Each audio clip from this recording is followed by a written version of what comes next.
Bonjour à tous. J'espère que vous allez bien dans la paix et dans la grâce du Seigneur Jésus. Aujourd'hui, on va parler de notre Seigneur Jésus-Christ en tant que le même. Le même. Donc, on va lire Matthieu 16, versets 15 à 16.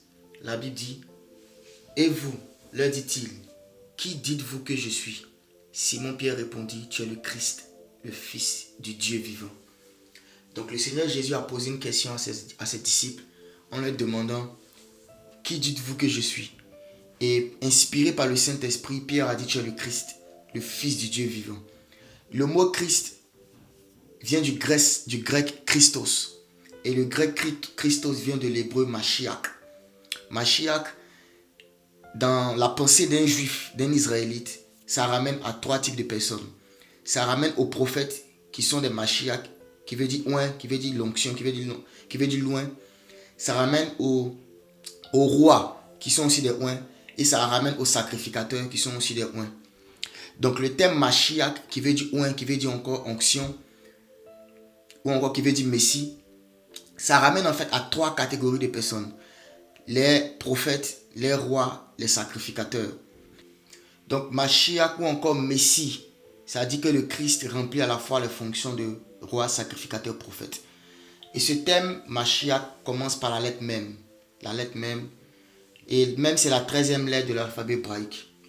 Et même veut dire eau. Ça parle des eaux. Ça poussance les eaux. Et sa valeur numérique, c'est le 40. Et le 40 est un chiffre très présent dans la Bible qui ramène beaucoup aux notions de test, d'épreuve, aussi à la notion de puissance, dont on va parler tout à l'heure. L'apport de l'épreuve et l'apport de la puissance. Donc, même en fait, ça fait partie des 22 lettres de l'alphabet hébraïque. Et ça parle de Christ d'une manière bien particulière, comme celui qui est le oint, celui qui a reçu l'onction, celui qui exerce dans le ministère de prophète, de roi, de sacrificateur. Donc comme je l'ai dit, regardons ensemble le mot Mashiach, qui veut dire Christ, qui veut dire Messie. À la base, ce mot veut dire oint simplement. Donc tous les oints de l'ancienne alliance étaient des Mashiach. Mais il y a celui qu'on appelle l'ultime Mashiach, l'ultime oint, qui est le Christ lui-même, qui est l'accomplissement de tous ces oints qui étaient là avant lui, qui étaient des préfigurations. Donc ce mot Mashiach s'écrit avec le même en première lettre, comme vous pouvez le voir, le premier mot que j'ai mentionné. Et c'est l'un des titres principaux de Jésus. Mais il y a des titres aussi que Christ porte, qui commencent par le même. Et je vais en parler de deux: Mishkan et Mikdash. Mishkan, en fait, c'est le tabernacle. Si vous lisez dans la Bible, dans Exode, Dieu a demandé à Moïse de construire un tabernacle. Un tabernacle, c'est une maison de Dieu, mais qui est temporaire. Une maison qui se déplace et qui est temporaire. C'est ça un tabernacle. Et le mot tabernacle en hébreu, c'est le mot Mishkan. Et Christ était le tabernacle de Dieu pendant qu'il était sur la terre. Le prophète Ésaïe nous dit en fait que dans Ésaïe 8, le verset 13, à partir du verset 13, que le Seigneur deviendra un tabernacle. Il deviendra un tabernacle. Donc il deviendra un Mishkan. Ce qui veut dire que Mishkan est l'un des attributs du Messie. Il sera une maison temporaire.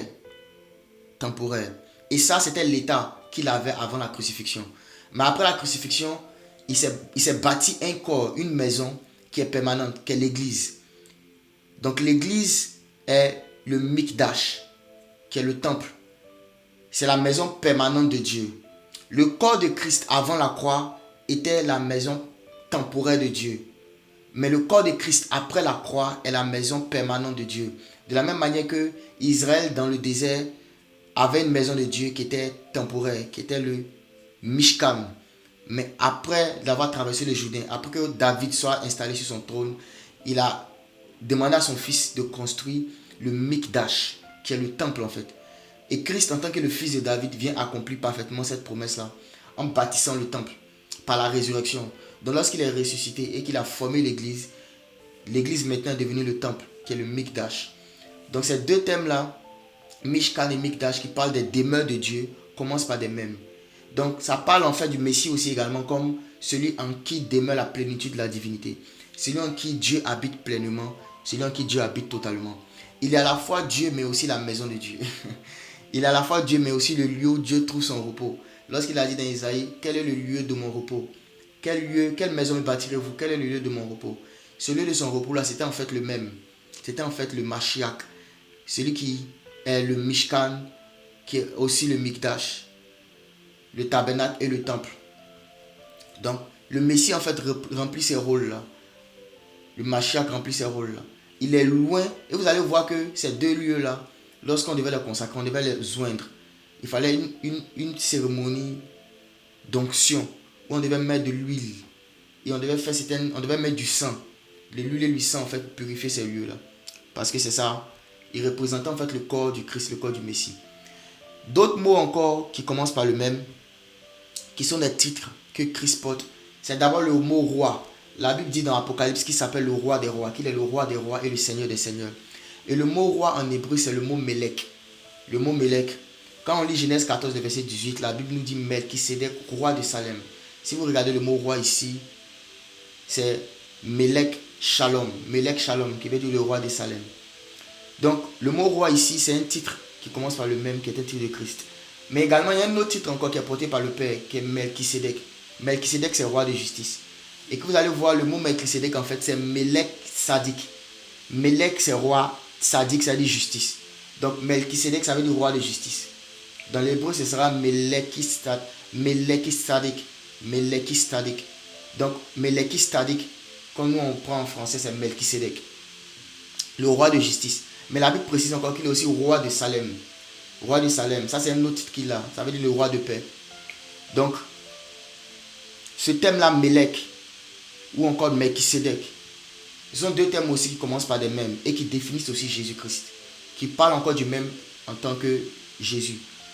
Et pour ceux qui veulent comprendre la logique selon laquelle on comprend des mots qui commencent par des mêmes pour parler de Jésus, c'est que dans l'hébreu, la première lettre d'un mot définit en fait principalement la fonction du mot. La première lettre d'un mot. Donc, toutes les vidéos que nous avons faites depuis le Aleph jusqu'à arriver au même, on prend généralement des mots, des attributs de Jésus qui commencent par des lettres. Et à partir de cela, on voit comment est-ce que ces lettres-là révèlent Christ. Donc, le même qui parle des eaux. Les eaux, c'est la parole de Dieu, c'est l'Esprit de Dieu. Les eaux aussi, c'est l'onction, le fait d'être immergé, le fait d'être totalement plongé. Voilà pourquoi les thèmes ou des références ou des titres de Christ qui se rattachent en fait à des onctions, à des cérémonies d'onction en fait, commencent par le même. Donc, on va parler maintenant du chiffre 40. Chiffre 40 qui est très très présent dans les Écritures. On voit le chiffre 40 déjà depuis Genèse. Pendant le déluge, il y a eu 40 jours de déluge. Moïse a fait 40 ans dans le désert, seul d'abord, et après qu'il a conduit Israël dans le désert, ils en font aussi 40 ans. Goliath a menacé Israël pendant 40 jours. Donc 40 est beaucoup beaucoup présent dans la Bible. Et ça ramène généralement des notions de tests et d'épreuves. Tests et d'épreuves. Ça ramène aussi à des jugements. Tests, épreuves et jugements. Voilà, donc c'est ça la première définition du mot 40, du chiffre 40 dans les Écritures. Les tests, les épreuves et les jugements. On voit que le Seigneur Jésus-Christ aussi, il a été testé dans le désert pendant 40 jours. Israël a été testé dans le désert pendant 40 ans.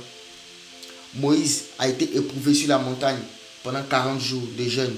Élie aussi a été éprouvé sur la montagne pendant 40 jours de jeûne. Donc c'est vraiment le test, l'épreuve et les jugements aussi. Comme dans le déluge, c'était un jugement. Mais le 40 aussi parle de la persécution. Comme Goliath qui persécutait Israël pendant 40 jours.